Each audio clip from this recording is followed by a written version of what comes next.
mais ceux-là reviendront vers toi. Le don s'adaptera à toi. La grâce prendra le contenu de ta vie. L'histoire suivra la direction de ton parcours. Lorsque le Fils de l'homme est élevé dans sa gloire, oh là là, tu ne seras plus à genoux. Tu ne seras pas en train de courir derrière les hommes. Lorsque le Fils de l'homme est élevé dans sa gloire, ton service devient de qualité. Même si tu es en prison, même si tu es dans le désert, lorsque le Fils de l'homme est élevé en toi, ton service devient la référence de la nation, la porte du salut de tout un peuple. Maskari Babros, alléluia.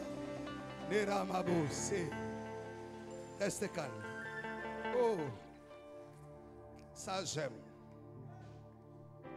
Ça, je voudrais même que ça se répète encore.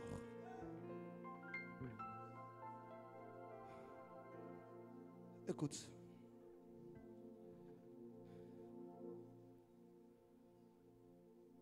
Les expériences avec le Seigneur ne se passent pas tous les jours. Il est des temps où Dieu nous invite à des expériences particulières.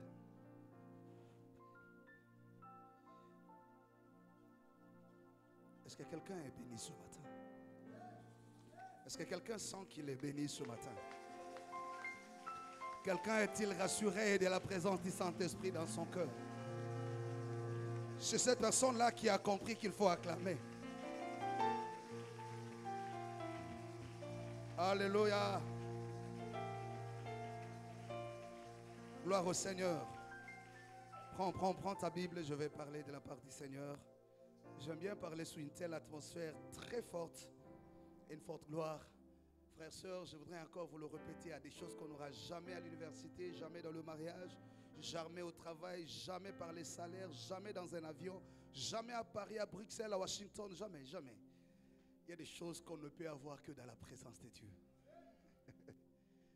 Un chrétien qui ne découvre pas ce secret est en train de passer son temps inutilement. J'aime le séjour de la présence de Dieu.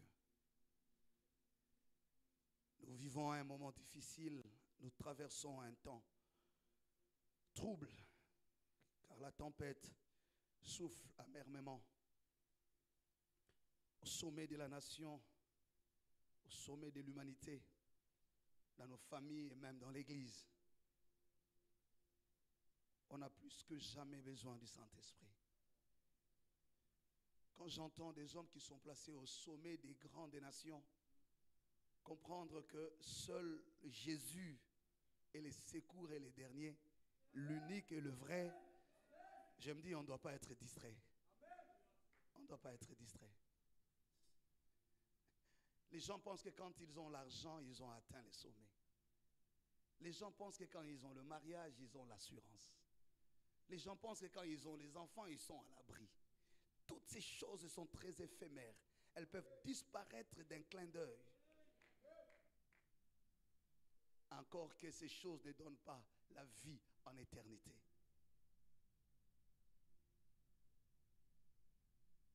Nous sommes une église bénie. Car la présence de Dieu est permanente en ces lieux. Je désire plus ardemment. J'attends venir le 21 jours. J'ai vraiment soif personnellement. J'ai soif d'avoir le temps de rester longtemps dans la présence de Dieu. Mon esprit me convainc que Dieu a beaucoup à me dire. Mon esprit me convainc que Dieu a beaucoup à me communiquer. Jésus, se rapprochant de Gethsémane, savait ce qu'il attendait. Dans quelques temps, il savait la trahison, le reniement, la condamnation, le rejet populaire. Et pour faire face à ces temps qui venaient, il n'avait pas de choix que d'aller chercher la coupe de la volonté de Dieu. Se retirer à un lieu secret et dire à Dieu, plaise à toi de m'aider, de prendre la coupe la plus difficile. Mais si cela dépend de moi, je voudrais qu'elle me soit éloignée. Mais puisque je me confie totalement à toi, puisque je n'ai pas de destin en dehors de toi, parce que je n'ai aucune volonté contraire à la tienne, accepte de me soutenir. Je voudrais parler de la part de Dieu. Vous savez, parfois on est derrière les temps, il faut respecter tout ça, c'est la liturgie. Mais parfois aussi on a besoin de laisser l'Esprit faire ce qu'il a prévu. Sinon on tombe dans un cas mécanique parce qu'on veut être derrière les temps et finalement, Dieu n'est toujours pas dans le mécanisme temporel. Il est dans l'intemporel. Parfois il entre par la porte de sortie pour sortir par la porte d'entrée. C'est ce qui est compliqué parfois, même quand nous planifions, Dieu n'est pas contenu dans la planification des hommes. C'est comme ça qu'à l'intelligence, à la raison, il faut l'esprit. Il faut l'esprit. Sinon, vous passez à côté de l'essentiel. Vous écoutez des beaux discours bien structurés, mais qui n'ont aucun impact, aucune influence sur les enjeux les plus importants de votre existence. Ici, on n'est pas venu pour écouter la radio Top Congo, pour écouter les débats sur le changement de la Constitution, sur le prix des denrées, sur le marché, sur les jugements d'appréciation. Ici, on vient pour écouter Dieu. Son discours est au-delà de tout ça. Il nous parle pour aujourd'hui et il nous prépare pour demain. Ce qu'il nous dit aujourd'hui prépare notre éternité. Vous comprenez cela? C'est le seul endroit où tu peux écouter ces choses. À part ici, ailleurs, on te parlera de la ville, on te parlera de tout ce qu'on veut. C'est ici que tu apprendras des choses qui ne s'enseignent pas dans une université. Que l'œil n'a pas vu, l'oreille n'a pas entendu, qui ne sont pas préalablement préparés dans les cœurs d'un homme, mais que seul Dieu communique quand il pense être utile de le dire. Et il est dit à ceux qui sont appelés selon ses desseins. J'ai en face de moi des femmes et des hommes qui sont appelés selon les desseins de Dieu. Écoutez ce que votre Dieu vous répète encore ce matin. Je suis dans l'épître, la deuxième de Timothée, que Paul adresse à Timothée au chapitre 2. Je l'ai déjà lu la fois passée. Je reviendrai sur les livres de Genèse pour donner un certain contenu, pour suivre, disais-je, mon message de la fois passée. Je parle de l'éthique de la responsabilité. Comme promis, voilà le chapitre 2. Je m'en passe de tous les versets. Je prends le 14e verset de Timothée chapitre 2. Je prends le verset 14 parce que les autres ont été lus. Il dit, rappelle ces choses en conjurant devant Dieu qu'on évite des disputes, des mots qui ne servent qu'à la ruine de ceux qui écoutent. Efforce-toi de te présenter devant Dieu comme un homme éprouvé, un ouvrier qui n'a point à rougir, qui dispense droitement la parole de la vérité. Évite les discours vains et profanes, car ceux qui les tiennent avanceront toujours plus dans l'impiété et leur parole rongera comme la gangrène. Le verset 17. De ces nombres sont hyménés et filetés qui se sont détournés de la vérité, disant que la résurrection est déjà arrivée et qui renversent la foi de quelques-uns. Néanmoins, et ça j'aime, le verset 19, le solide fondement de Dieu reste debout avec des paroles qui lui servent des sceaux. Le Seigneur connaît ceux qui lui appartiennent et quiconque prononce les noms de l'Éternel, qu'il s'éloigne de l'iniquité. Dans une grande maison, l'apôtre dit renchérir, il n'y a pas seulement des vases d'or et d'argent, mais il y en a aussi de bois et de terre. Les uns sont des vases d'honneur et les autres sont d'un usage vil.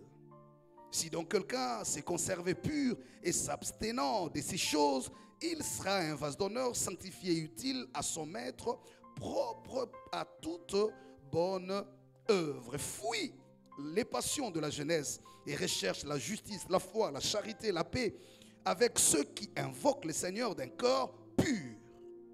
Repousse les discussions folles et inutiles, sachant qu'elles ne font que naître de querelles.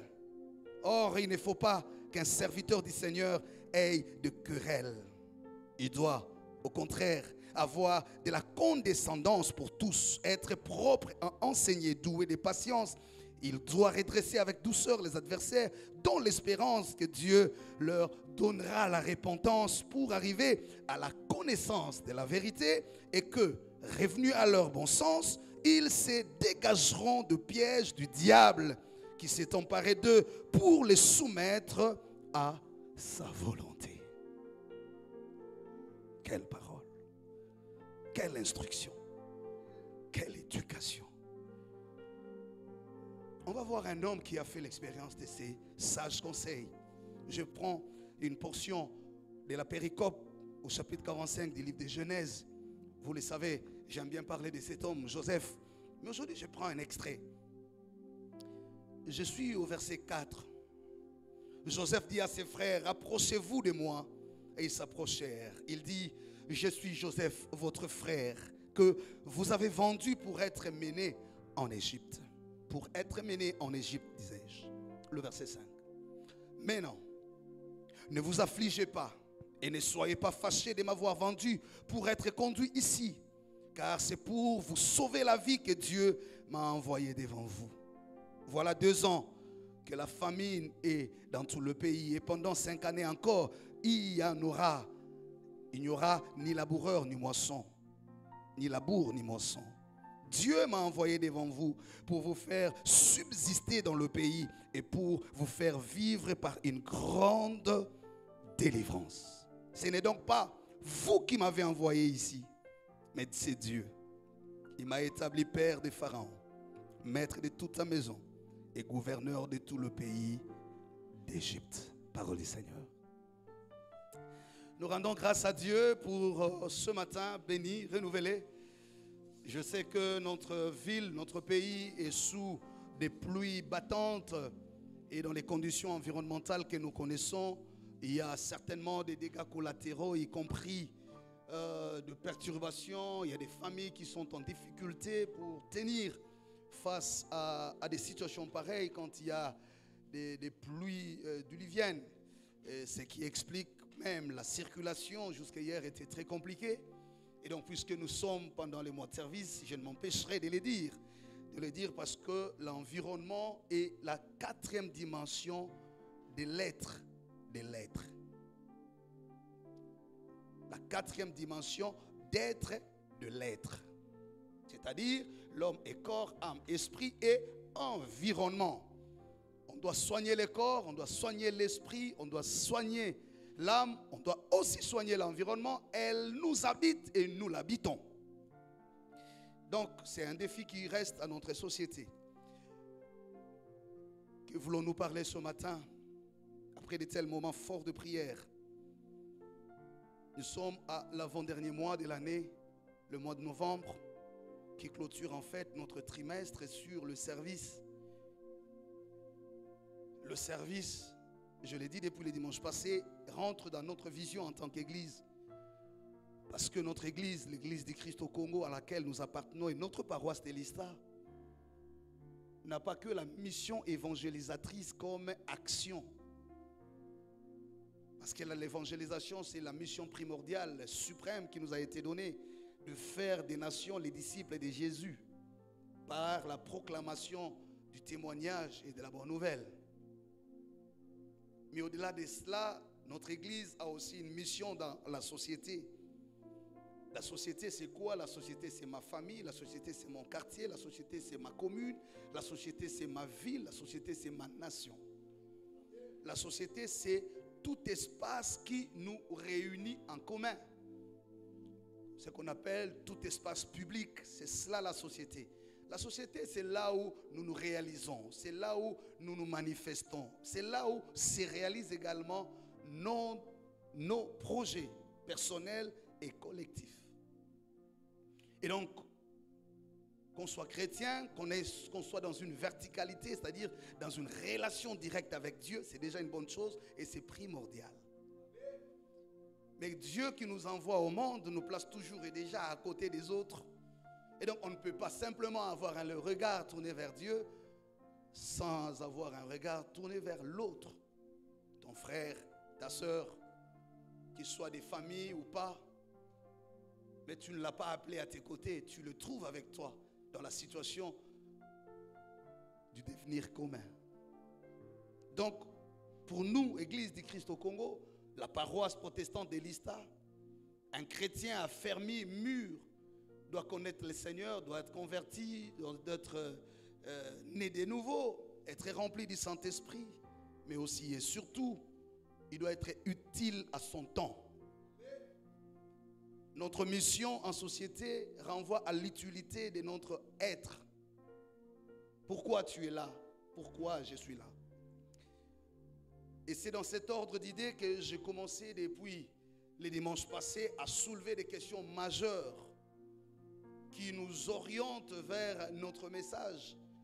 La plus cruciale de ces questions est celle de savoir pourquoi sommes-nous chrétiens? La question de la finalité de notre vie en tant que chrétiens. Sommes-nous chrétiens parce que nous aimons Jésus? Oui, mais après. Sommes-nous chrétiens parce que nous voulons nous identifier à la famille? Oui, mais après. La démarche ici que nous entamons est celle de nous amener à la question de fin. Quelle est la finalité? Et j'ai dit la fois passée, la foi en soi la foi n'est pas une fin en soi. On ne croit pas pour croire. J'ai entendu quelqu'un dire, moi, j'aime mon mari parce que je crains Dieu. Je lui ai dit, non, tu ne peux pas aimer ton mari parce que tu crains Dieu. Elle dit, quoi, pasteur? Ça, c'est quelle doctrine? J'ai dit, oui, c'est la doctrine. La crainte de Dieu ne doit pas avoir une motivation matérielle ou intéressée. Si tu aimes ta femme, tu dois l'aimer parce que c'est ta femme, point barre. L'amour que tu dois à ta femme n'a rien à voir avec la crainte de Dieu. Tu dois craindre Dieu parce que tu aimes Dieu. Tu l'aimes parce qu'il est Dieu, point barre. Avec ou sans la femme, Dieu est Dieu. Avec ou sans les enfants, Dieu est Dieu. Avec ou sans l'argent, Dieu est Dieu. Lorsque la crainte de Dieu a pour motivation le matériel, le sentiment, l'émotion, ce n'est plus la crainte de Dieu. Ça devient le moyen d'atteindre sa fin. J'ai entendu quelqu'un dire, moi je crains Dieu pour que mon ministère prospère. J'ai dit non, tu ne crains pas Dieu. Tu défends le mécanisme de ta réussite. Parce que tu peux craindre Dieu mais avec un petit ministère. Et d'ailleurs, les jugements sur le petit et les grands, c'est toi qui les fais, ce n'est pas Dieu. J'ai entendu quelqu'un dire, moi, je paye ma dîme pour que Dieu protège mon travail. J'ai dit non. Tu n'avais pas encore le travail, Dieu t'est protégé. Tu ne payes pas la dîme pour que Dieu te bénisse. Tu payes la dîme pour te conformer à l'ordre suprême. C'est un acte de dépendance à Dieu et d'obéissance à sa parole. Quelqu'un disait, ah, j'ai beaucoup payé la dîme, je ne vois rien. Mais non, je lui ai dit, on n'achète pas les miracles. D'ailleurs, ce que tu donnes là, à quel prix par rapport à ce que tu attends de Dieu? Je vous ai dit, l'ISTA, c'est une école. Et moi, j'en suis fier d'être fils de l'ISTA. Regarde ton voisin, dis-lui, c'est une école ici. C'est une école. Si tu passes des années ici, tu sors de la même manière, c'est que tu as passé ton temps inutilement. Ici, c'est un circuit de croissance. Quelqu'un vient à un niveau là, à bout d'un temps, quand il parle, on lui pose la question, tu viens d'où? Qui tu as entendu? Comprenez là? Parce qu'en fait, ce qu'on attend influence ce que nous voyons. Je vous ai toujours dit, la foi n'est pas dans ce que l'on dit, c'est dans ce que l'on entend. Et dans ce qu'on entend se cache ce que l'on voit. Dans la vie, le parcours est fonction de la vision. Et la vision repose sur la connaissance. Je voudrais vraiment qu'on renverse ces choses. C'est comme ça qu'aujourd'hui, nous avons des grandes églises en termes de nombre de membres, mais inefficaces en termes de résistance à la falsification, à l'impureté, à l'iniquité, aux secousses. C'est scandaleux d'attendre qu'une église écoufie. Pour pasteur à Koufi, église écoufie. Le maître lui-même disait que les portes de ces jours de mort ne prévaudront jamais contre l'église. Nous avons des gens animés, des gens motivés, des gens passionnés. Mais quand vous entrez dans le fond, c'est parfois superficiel. Notre église veut nous amener à être des serviteurs utiles à la société. C'est comme ça que vous verrez les gens, jour après jour, dans des programmes de prière. Là, nous nous approchons de décembre. Nous allons prier. Mais posons-nous toujours la question, quel est le contenu de cette prière? Je suis chrétien, j'aime Dieu, je crains Dieu. Après, si je n'attends que le ciel, alors il vaudrait mieux que je me cache dans ma maison, je ne sois en contact de rien et de personne pour attendre le ciel. Mais lui-même, le maître disait dans la prière sacerdotale, Père, de tout ce que tu m'as remis, j'en ai perdu aucun.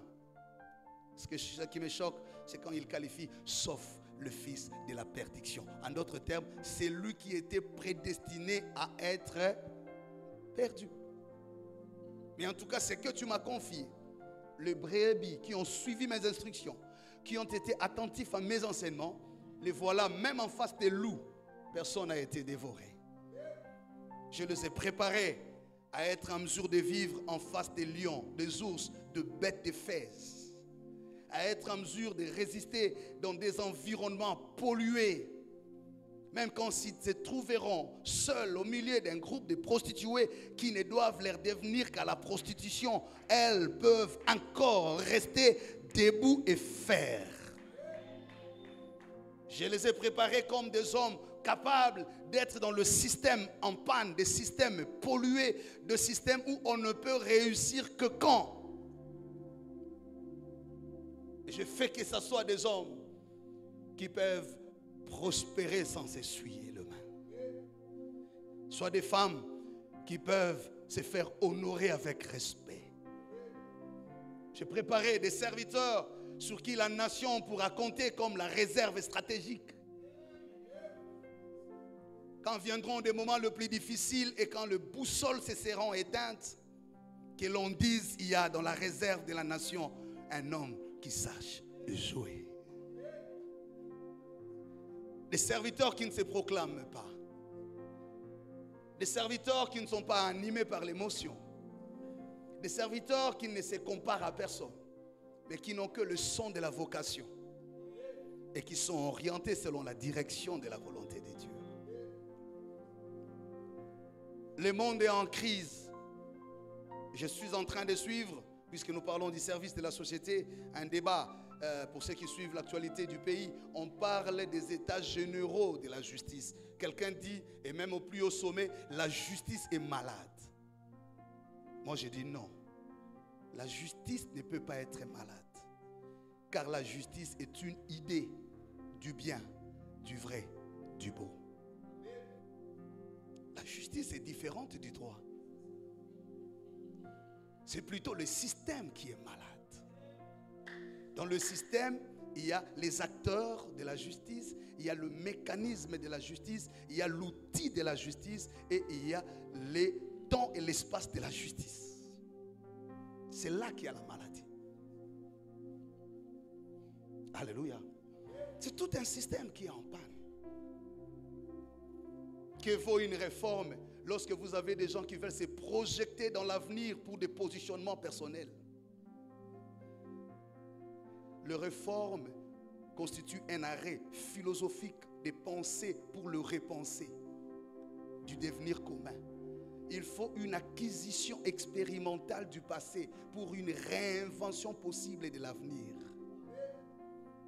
On ne fait pas des réformes pour se trouver des espaces dans l'histoire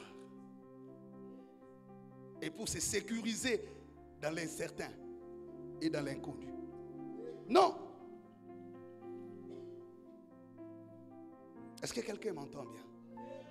Et il en va de tout le principe de la vie qu'on appelle engagement, qu'on appelle service, qu'on appelle relation, qu'on appelle mariage. On ne fait pas des choses dans des projections personnelles. Il faut une idée du bien, une idée du vrai, une idée du beau. C'est ce qui m'a amené à développer avec vous ce thème, l'éthique de la responsabilité. Et là, j'ai insisté pour dire, la valeur d'un serviteur n'est pas fonction de la qualité de son talent. Ce n'est pas le talent qui fait un serviteur. Quelqu'un peut avoir des talents, quelqu'un peut avoir des habilités, quelqu'un peut avoir des prouesses, quelqu'un peut avoir des dons. mais sans être un bon serviteur. Parce que le serviteur ne l'est pas pour soi-même. Le serviteur, c'est fonction des résultats attendus par le maître. Qu'est-ce que le maître attend de ton rôle? Les serviteurs, et Jésus l'a dit, ne soyez pas grands à vos propres yeux. Un serviteur n'est pas plus grand que son maître. Un serviteur ne s'évalue pas par rapport aux acclamations de la foule. Un serviteur ne s'évalue pas par rapport aux bénéfices lucratifs de son œuvre. Un serviteur s'évalue par rapport à l'atteinte des résultats du maître. Quand le maître m'appelait, quand il me choisissait, quand il m'établissait, qu'est-ce qu'il attendait de moi? Que je sois né d'une famille pauvre, d'une petite famille, que je sois dans une société où le système est en panne, que je me sois marié à un homme qui a des problèmes ou des difficultés, à une femme qui a des limites et des incompréhensions, que vaut mon rôle de serviteur dans la vie de cet homme ou dans la vie de cette femme? Ce n'est pas ce que dira l'église, la belle famille, la société qui compte, mais c'est ce que je suis appelé à réaliser. Quand Dieu m'amène à me lier à cet homme, à cette femme, qu'est-ce qu'il attend de moi? Pourquoi c'est moi? Ça aurait été quelqu'un d'autre. Pourquoi suis-je pasteur? Croyez-vous, c'est quoi? Parce que je suis le meilleur? Loin s'en faut. Loin s'en faut. Loin s'en faut. Plus meilleur que nous sommes, et en grand nombre. Et un très grand nombre, beaucoup plus meilleur. Mais continuellement, je dois toujours me poser des questions. C'est là que Paul approche Timothée, serviteur, qui doit être la réponse au temps, mais aussi la colonne de l'église. Timothée était confronté par beaucoup de choses. D'abord, il était jeune. De deux, il était étranger, parce qu'il était d'un parent étranger. Mais de trois, il faisait face à des moments difficiles, des moments de contestation. Beaucoup méprisaient sa jeunesse. D'autres ne pouvaient pas l'accepter comme étant, voilà, le berger dans une communauté polysémique très complexe. À un moment, il avait même l'impression de lâcher, d'abandonner. Il s'est demandé, est-ce que je suis valable, moi, pour cette mission? Vous savez, vous êtes dans un environnement où tout le temps, on vous rappelle, vous êtes ci, vous êtes ça, vous êtes cela, vous avez fait ça. À un moment, on est en train de désarmer et de déstructurer vos forces. Dans une société où c'est l'homme, où c'est la femme, ce sont les parents, c'est les patrons qui te rappellent, tu ne vaux rien, tu n'es pas intelligent, tu n'as pas fait cela, tu as l'impression de ne rien mériter. Et tu te poses même la question, pourquoi suis-je là? Et Paul, en bon apôtre, en père, vient instruire Timothée, lui communiquer l'éthique de la responsabilité, pour lui dire, certaines choses ne se résolvent pas par la prière. C'est pas par l'âge, mais je te donne le secret de ce qui constitue la personne, qui te maintiendra debout pour faire face, même quand je ne serai plus là. Et ces trois choses que j'ai énoncées la fois passée: le témoignage, la souffrance ou le sacrifice et le travail bien fait. L'éthique de la responsabilité, je le redis encore, passe par le témoignage pour un serviteur. Et j'aime cette phrase, il lui dit, écoutez, un serviteur n'a pas à rougir. Ne traîne pas derrière les vains discours. Tu ne te perds pas dans on a dit, on a vu. Mais un serviteur se doit de la condescendance. La condescendance veut dire la supériorité. Il faut prendre la hauteur. Parce qu'il y a des choses qui relèvent du fait et des faits des sociétés, qui ne changeront pas par ta prière d'intercession. Tu peux chasser les démons, tu peux te consacrer, tu peux faire 8 jours, 80 jours à la montagne. Jésus en a fait 40. Quand il descend, il trouve les serpents qu'il attendait pour les tenter. Il y a des choses qu'on ne changera jamais. Tu vivras avec un mari qui n'a pas simplement, de par l'éducation, la facilité de féliciter, de reconnaître. Que tu fasses quel modèle de chevelure, que tu te maquilles assez bien, et quand tu te regardes dans le miroir, tu te mets en confiance. Mais quand lui te regarde, il dit, ah, il y a même l'ongino comme le rôle ambi la bonne. Tu vivras avec une femme peut-être qui n'a aucun sens d'affection. Tu auras des parents, tu auras des enfants. Tu vivras peut-être dans une société qui ne sait pas récompenser le mérite. Il y a des choses qui ne changeront jamais. J'entends les gens se donner de peine. On a dit, on a fait. Je dis, vous êtes encore là, vous en êtes encore là. Paul dit, un serviteur n'a pas à rougir, n'a pas à se lamenter. Quand il n'a pas mangé à la maison, il refuse de jouer au synthétiseur. Mais voilà, lui, il joue, toujours. Et je l'aime bien. Et il joue bien. Il y a des gens qui confondent la vocation et les émotions. Il y a des gens qui confondent la maison et l'église. Il y a des gens qui confondent la profession et l'amitié. Parce que vous étiez d'abord frères et sœurs dans l'église, vous vous êtes mariés, vous discutiez avant comme des frères, je ne sais pas moi, de l'intercession, comme les amis d'Allah et les Dan.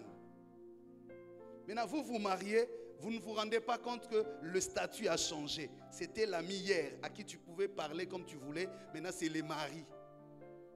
Il y a des gens qui vivent le présent en ayant la tête dans le passé, qui n'entrent pas suffisamment dans l'histoire. Des gens qui sont en retard avec l'histoire. Au lieu de comprendre la dynamique de l'évolution, et ils ont le cerveau dans le passé, mais les yeux dans le futur. Ils ne comprennent rien. Ils ne comprennent pas que son fils a déjà grandi et que tu ne peux plus continuer à les gifler tout le temps en public. Si réaction à faire, il y a conseil à donner, appelle-les à la maison. Il faut arrêter tout le temps à l'humilier, à l'insulter. Parce que l'enfant a déjà grandi. Il y a des gens qui croient que quand il est chef, il devient plus âgé que tout le monde. Il n'est plus poli, il ne peut plus parler avec respect. Il pense que la fonction change des valeurs. La fonction ne change pas des valeurs dans une société. L'argent ne change pas des valeurs dans une société. Et donc il y a des choses qui ne changeront pas, mais face auxquelles nous nous devons une éthique. Et j'ai défini l'éthique comme l'ensemble des valeurs morales réfléchies pour construire un comportement approprié en fonction de l'identité. Quand on devient tel, quand on est X, on ne fait plus ci, on ne fait plus ça. On ne parle plus de n'importe quelle manière. On ne réagit plus de n'importe quelle manière. L'éthique résout le problème de la manière. La manière. On a des sérieux problèmes aujourd'hui.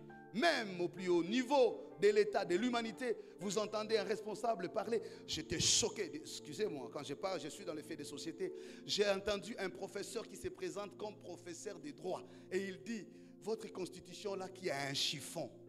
Il dit encore, même si tu n'en veux plus, un chiffon.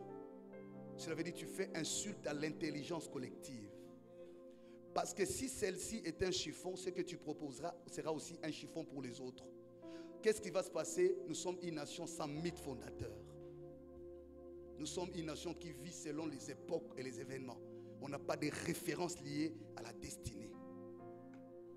Les gens ont tellement de légèreté, tellement de facilité. Quand ils sont ivres, derrière les intérêts, ils parlent comme des drogués. Les gens ne réfléchissent pas 30 ans après, 50 ans après. Est-ce que ce qu'ils développent comme théorie aujourd'hui tiendra 50 ans après? Est-ce qu'ils réfléchissent à la place des enfants qui viendront après? C'est ça malheureusement les modèles de société que nous bâtissons. Les gens se battent pour leurs intérêts égoïstes. Ils sont prêts à tout sacrifier pourvu que son cœur soit en paix. Pourvu que les poches ne sèchent pas. Pourvu qu'il garde sa fonction et son influence. Le reste est à l'ingalité. Quel modèle de service? Quelle nation peut être debout dans ces conditions? Quelle église peut être stable dans ces conditions? Quel ministère peut réussir dans ces conditions? C'est comme ça que Paul attire l'attention de Timothée sur le témoignage. Le témoignage, c'est aussi ta manière de penser et de voir les choses. La manière. Je vous dis, l'éthique résout le problème de la manière. Tu peux avoir besoin de quelque chose. Tu es une femme. Même si tu as faim, arrête tout le temps. Arrête ça. Une relation qui commence à peine, ce n'est même pas ton fiancé officiel, mais tu as toutes les légèretés possibles d'aller demander l'argent. Quand tu commences à déjà demander à un homme, $300, $500, tu réduis les capacités de résistance. Parce que demain, quand lui aussi te demandera, on va nous dire c'est pourquoi vous êtes légère. On vous trouve à l'église en train de servir. On vous trouve aussi en train d'étudier, mais d'une légèreté incroyable. D'une légèreté incroyable. Pourquoi? Ce n'est pas parce qu'il ne craint pas Dieu. La crainte de Dieu, c'est un autre débat, mais parce qu'il n'a pas d'éthique. Il y a des choses, il ne faut pas se cacher derrière la crainte de Dieu. Il y a des choses qui relèvent de l'éthique.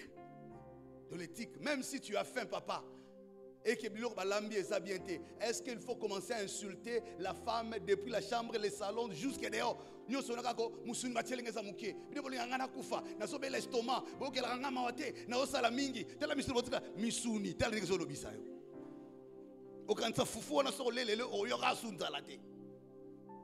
La manière, nous détruisons la société, nous détruisons nos familles parce qu'on n'a pas de manière.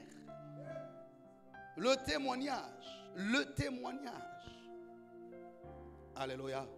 J'ai beau insister sur ça. Et Paul dit à Timothée, souffre comme un bon soldat. Et ça, c'est le deuxième point. C'est là que je m'étais arrêté sur l'éthique de la souffrance. J'ai dit, personne n'a besoin de la souffrance. Même Jésus n'en avait pas besoin. À Gethsemane, il demandait à ce que la couple soit éloignée. Si je vous dis ici, accepter la souffrance, c'est un faux évangile. Personne ne veut la souffrance. Personne ne peut aimer la souffrance. Mais tout le monde doit apprendre comment vivre dans la souffrance. Parce qu'elle est inévitable. Moi, je ne te presse pas. Je veux que tu sois béni. Je veux que tu sois en paix. Un mariage heureux, que tu aies des enfants, que tu aies ton travail. Personne n'a besoin. J'ai dit, Jésus lui-même n'avait pas besoin de la souffrance. Le seul moment où il a pleuré dans sa vie, c'est quand il sachait qu'il va s'approcher de Gethsemane, de la croix. Il a même commencé à demander des assistants.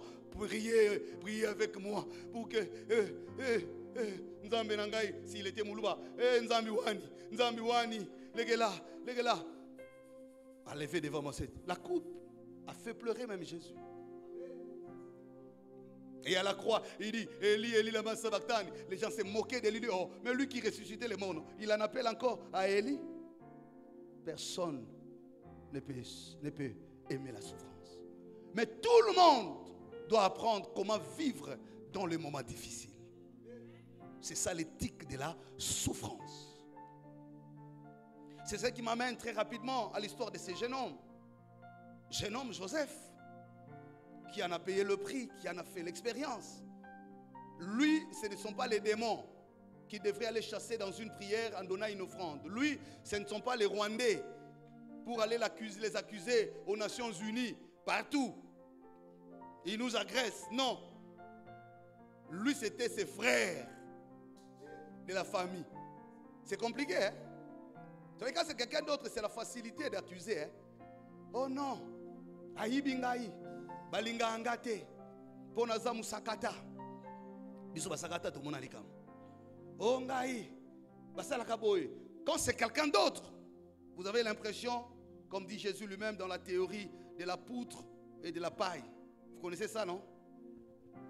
La poutre et la paille. Si c'est quelqu'un d'autre, on a vu dans le jardin d'Éden, Adam, la première réaction, qui t'a dit de manger les fruits? Il pouvait seulement dire, Nzambe limbisanga, na ebité, vraiment na maman qui.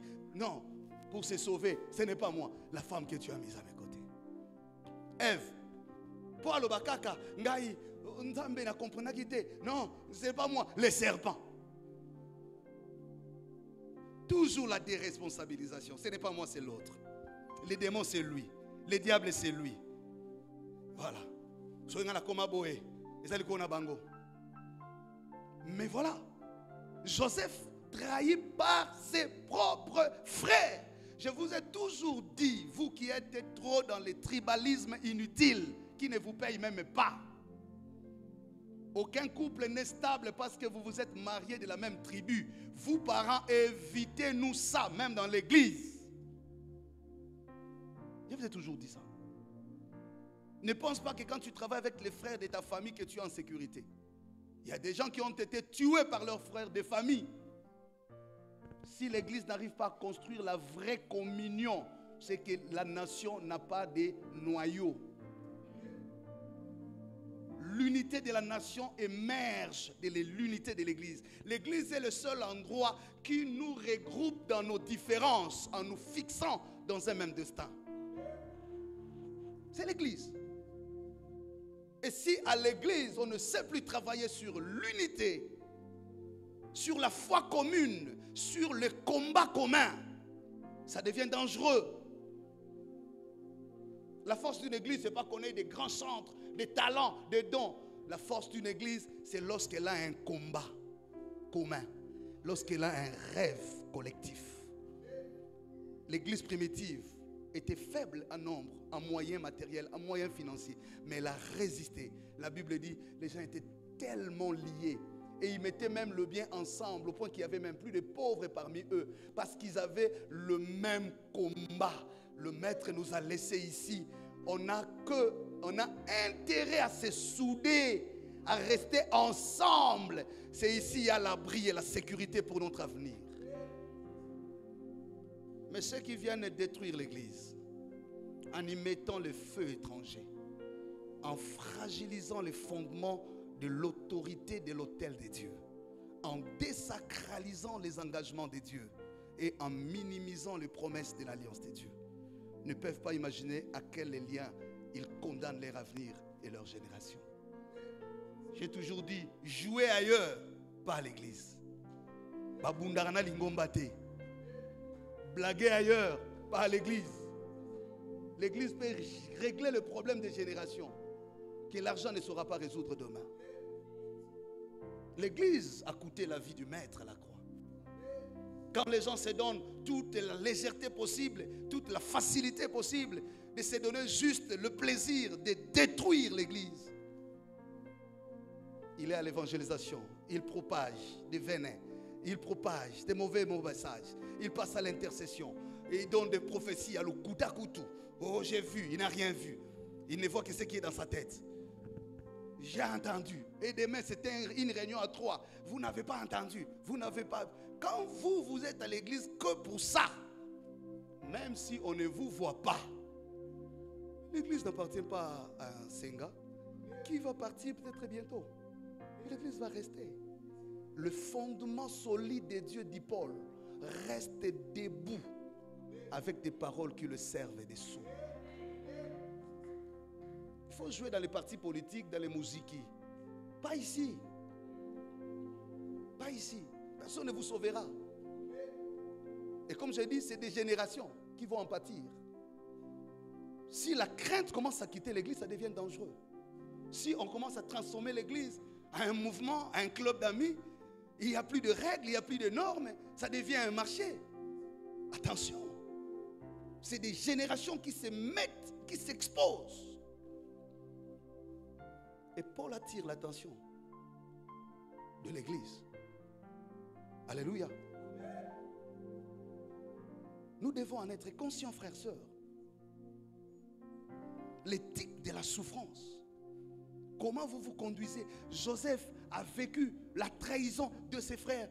Mais voilà un homme qui a appris l'éthique de la souffrance. Quand il est en Égypte restauré, il ne développe pas la vengeance. Il n'est pas dans les petits complots. Il n'est pas dans le petit jeu. Les hommes peuvent ne pas vous voir, mais Dieu voit tout. Dieu contrôle tout. Et pour ses intérêts, il est capable de tout. Il faut savoir être du bon côté de l'histoire. Alléluia. Il faut apprendre à être du bon côté de l'histoire. J'aime ces garçons, tout jeune qu'il était.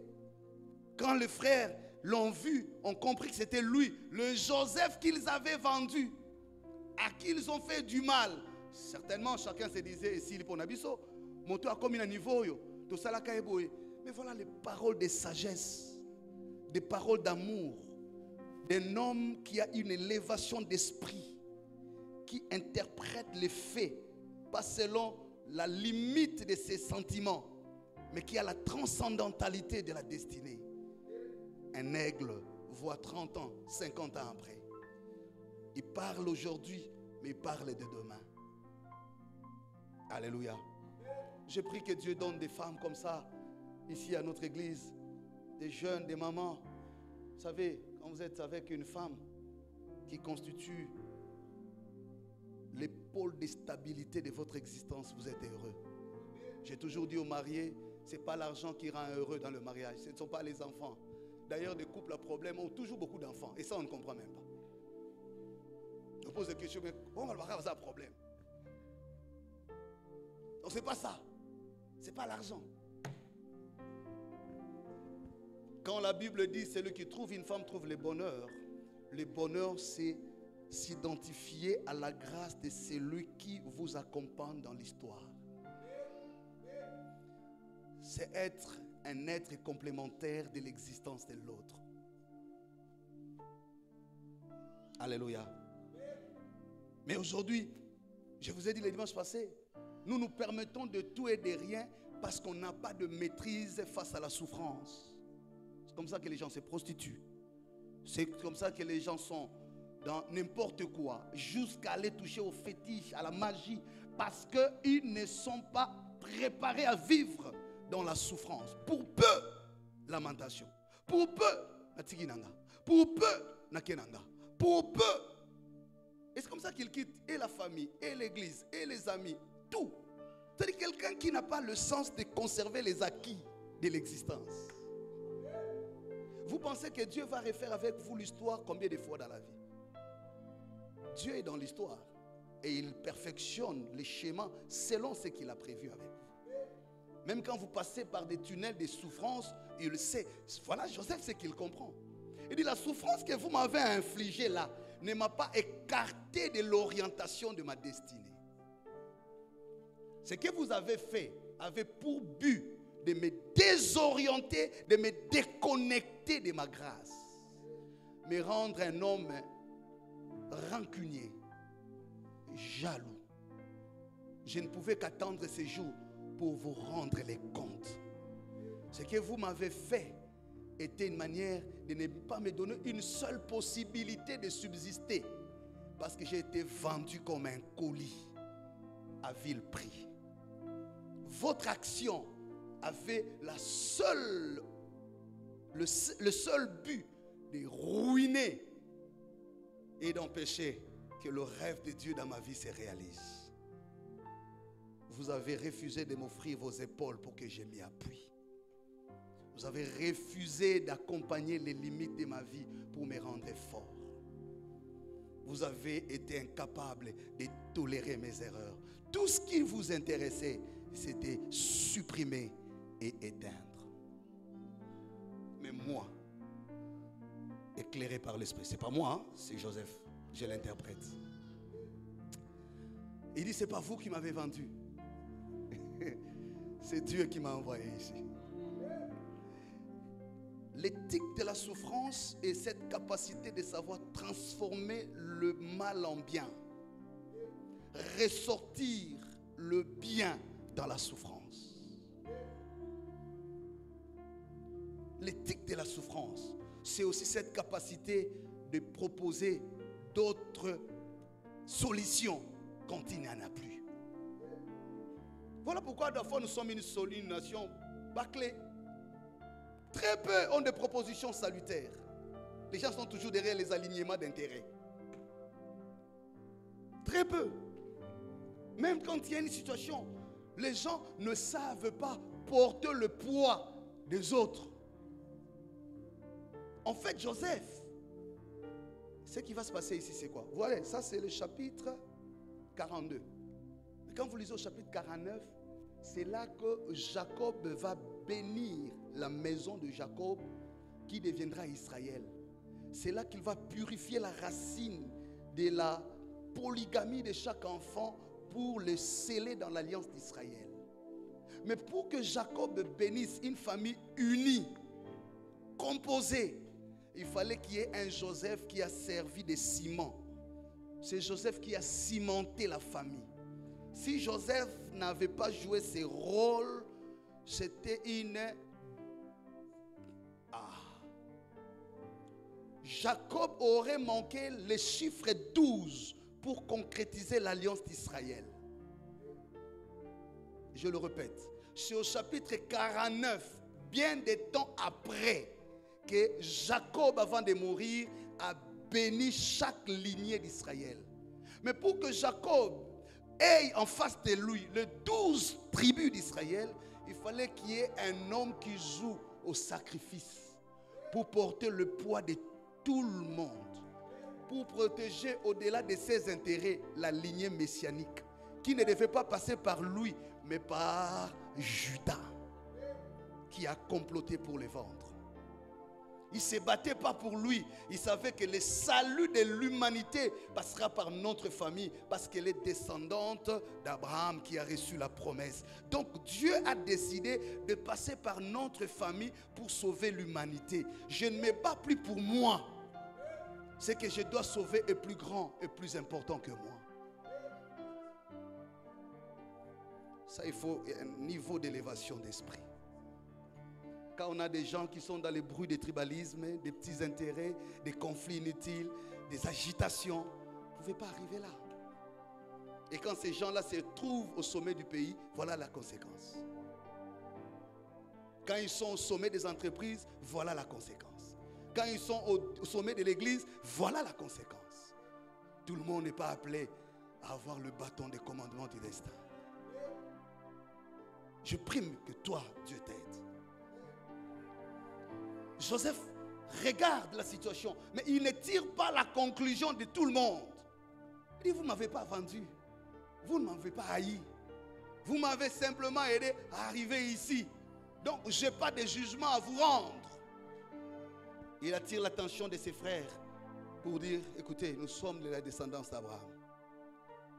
Le Dieu a dit à notre Père, je bénirai les nations de la terre par ta postérité. Nous avons une responsabilité qui dépasse notre agenda. Nous ne devons pas faire les choses comme tout le monde. Vous avez pensé me vendre, me supprimer, me tuer. Mais moi, Dieu m'a appris à regarder les choses différemment. Je dois protéger l'unité de la famille. Je sais que tout n'est pas parfait. Je sais que tout n'est pas stable. Mais ce que je dois protéger, c'est l'unité pour que les 12 tribus entrent dans l'histoire.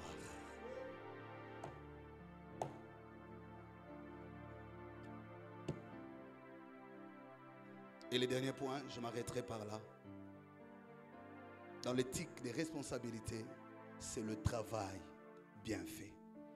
L'engagement du travail bien fait. Chacun de nous doit revérifier ses attentes, ses engagements, ses attentes dans ses engagements. Est-ce que tu le fais bien? Depuis combien de temps tu as cessé de servir Dieu? Les gens pensent que nous servons Dieu parce que nous voulons le servir. Rappelez-vous du sous-thème, sauver pour servir. Moi, je ne suis pas serviteur parce que je suis parfait ou meilleur. Et si j'avais un choix, je n'aurais peut-être jamais accepté d'être pasteur. J'ai autant de choses que je peux faire dans ma vie et réussir. Si la vie dépend de la réussite. On ne sert pas Dieu parce qu'on veut le servir. Parce qu'il nous appelle. Parce qu'il nous a fait confiance. Parce qu'il nous fait jouer un rôle. C'est pas nous qui apprécions. C'est ça même les serviteurs. Paul dit à Timothée, le serviteur dans une grande maison, n'oubliez pas, il n'y a pas que des vases d'or et d'argile, il y a aussi des vases de bois, en bois et en argile. Mais celui qui se conserve pur, celui qui invoque le nom de l'Éternel, ne doit plus avoir le choix sur l'iniquité, il doit s'aligner. Pourquoi? Parce qu'il doit se rendre toujours utile à celui qui l'a appelé.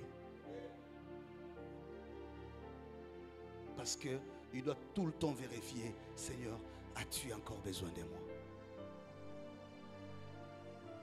Et lorsqu'il sert Dieu, il le sert pour s'assurer du résultat bien fait. Vous êtes à l'évangélisation. Vous trompez qui quand vous venez nous distraire? Vous êtes gauche, droite, montée, descendre, mais vous ne faites pas votre travail. Vous êtes à l'intercession, vous êtes à la chorale, vous êtes dans les commissions du service, Besteco, Justice et Paix, Santé communautaire, vous êtes chez les papas, chez les mamans, chez les jeunes, vous êtes ancien, diacre, vous trompez qui? C'est celui qui nous a appelés qui nous jugera. C'est celui-là qui a dit, bon et fidèle serviteur, entre. J'ai appris de mes pères dans la foi depuis mon enfance que servir Dieu va au-delà d'un engagement de l'homme vis-à-vis de Dieu, mais aussi et surtout un investissement des intérêts de Dieu dans la vie d'un homme. Et j'ai appris quand on devient serviteur, on bénéficie des immunités célestes. Il y a des choses qui parfois ne nous atteignent pas parce qu'on est prudent, pas parce qu'on est fort, parce qu'on bénéficie simplement des immunités. Des immunités. Vous connaissez les immunités? En droit, lorsqu'on parle des immunités, c'est le mécanisme qui paralyse toute possibilité de poursuite en cas de. Joseph a été protégé par les immunités de son destin. Même quand on l'a mis dans la citerne a obéi à la destinée. Ok? Daniel a eu les immunités célestes. Les lions ne le respectaient pas lui, mais les immunités, parce qu'il était encore utile à Dieu. Quand on est utile à Dieu, on bénéficie des immunités. Et il y a même des bénédictions qui nous arrivent en nous surprenant. On regarde, en vrai, je ne le mérite pas. Mais ça vient parce que j'ai les immunités.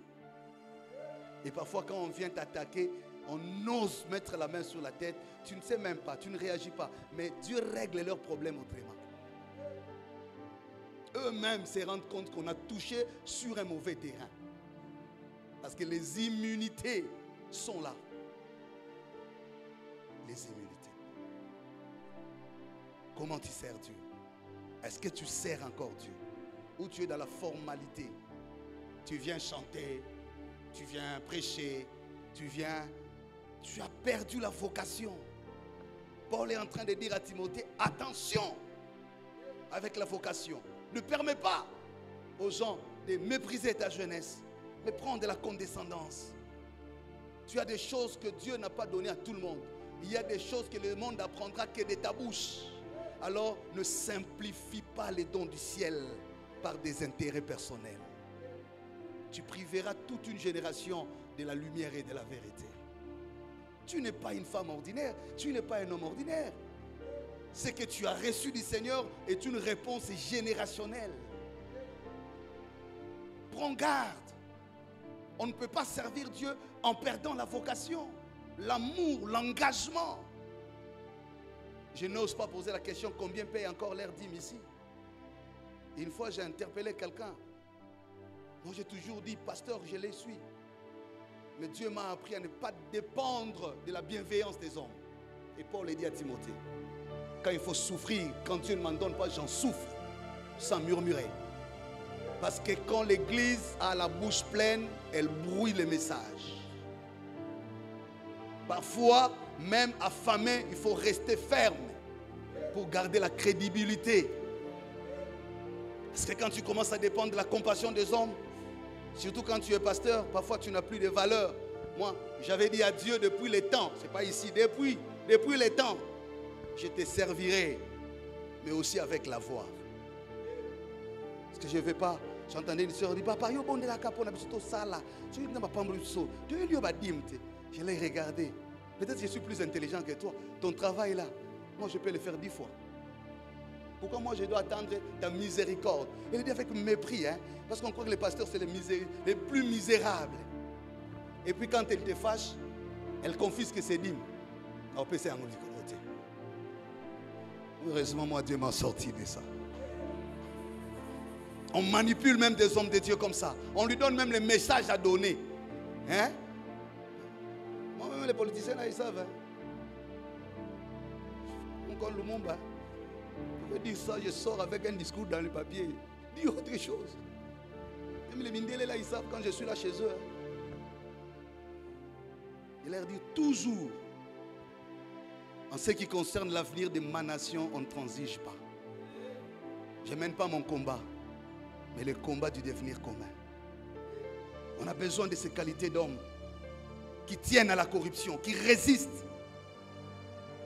Tu ne peux pas être là, corruptible au cube.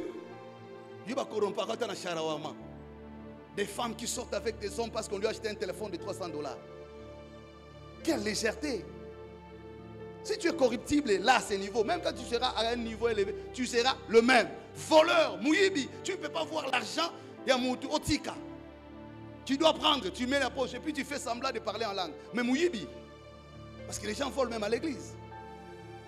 Jésus dit, si tu n'es pas fidèle à des petites choses, on ne peut pas te confier des grandes. Un serviteur, c'est tout ça. Le caractère, la stabilité mentale, psychologique, émotionnelle. Quelqu'un qui sait vivre dans la souffrance aussi. Qui sait résister dans l'humiliation. Qui sait rester debout dans le manquement. Oh, banabasoyate, nano yana sur l'église, bakom ko tala tala mikolo, oh, et bandité. Puis nous avons associé na bango. Il y a même des gens qui ont fui l'église à cause de ça. On a les minanga mituna papa. Oh, tunanga kaka, et bandité. Yo pena na sina na établissement yo surveillant ya bazemi ya bato. Oui, l'église, il semble la commission de Zambé, mais comme ça, il y a un zembo. Kende. Pour ça, on a qu'à mis Songi. Alléluia. Que Dieu nous donne une église des hommes et des femmes faits, qui savent pourquoi ils sont là. Pas des gens qui pataugent à tout genre, à tout bout de champ, instables, inconstants. Non. Des gens sans combat, sans conviction. On a besoin des gens qui ont un combat. Quand quelqu'un a un combat, il a un combat. Même quand il n'en a pas à manger, il est dans son combat. On n'a pas besoin de leaders sans combat, sans repère.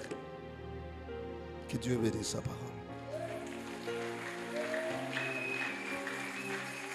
Que Dieu bénisse sa parole. Tu as raison de recevoir cette parole par tes acclamations.